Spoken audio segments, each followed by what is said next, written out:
பொய் பேசவே மாட்டேன்னு சொல்ற ஒரு மனுஷன் இன்னைக்கு உலகத்தில் இல்லை. ஆனால் கர்த்தர் சொல்லுகிறார், பொய் நாவு கர்த்தருக்கு அருவருப்பு. அப்போ ரட்சிப்புக்கு முக்கியமான ஒரு பகுதி பாவத்தை நீக்கி அவர்களை நான் ரட்சிப்பேன்னு சொன்னாரே. அப்போ இந்த ரட்சிப்பு எப்படி வந்திருக்கு? நமக்கு எப்படி ரட்சிக்கப்பட்டோம்?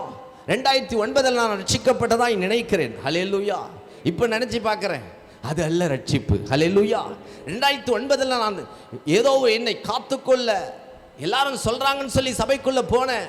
தேவ ஆவி தொட்டது போல உணர்ந்த உடனே ஞானஸ்நானம் எடுத்துட்டேன். ஆனாலும் ஞானஸ்நானம் எடுத்த அன்னைக்கு ராத்திரியே குடிச்சேன். ஹல்லேலூயா, ஹல்லேலூயா. ஏன் இதை உங்களுக்கு தைரியமா சொல்றேன் தெரியுமா? இது அல்லையா ரட்சிப்பு? ஹல்லேலூயா. ஒரு மனுஷன் சொல்லி ஒரு மனுஷனை ரட்சிப்புக்குள்ள நடத்துகிறது அல்ல. தேவனே ஒரு மனுஷனை ரட்சிப்புக்குள்ள நடத்தணும். ஹல்லேலூயா. அவரோடு பேசணும். ஹல்லேலூயா. ராத்திரியானா குடிச்சிட்டு ஞாயிற்றுக்கிழமை சனிக்கிழமை குடிச்சிட்டு ஞாயிற்றுக்கிழமை ஆலயத்துக்கு வருகிறது ரட்சிப்பு. சிகரெட்டை பிடிச்சி வெளியில போட்டுட்டு சபைக்குள்ள வந்து அமர்ந்திருக்கிறது அல்ல ரட்சிப்பு. கெட்ட வார்த்தைகளை பேசிக்கொண்டு சபைக்குள்ள வருகிறது அல்ல ரட்சிப்பு.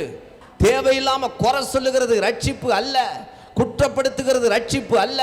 பின்னாடி பேசுறது ரட்சிப்பு அல்ல. அடுத்தவர்களுக்கு துரோகம் செய்கிறது ரட்சிப்பு அல்ல.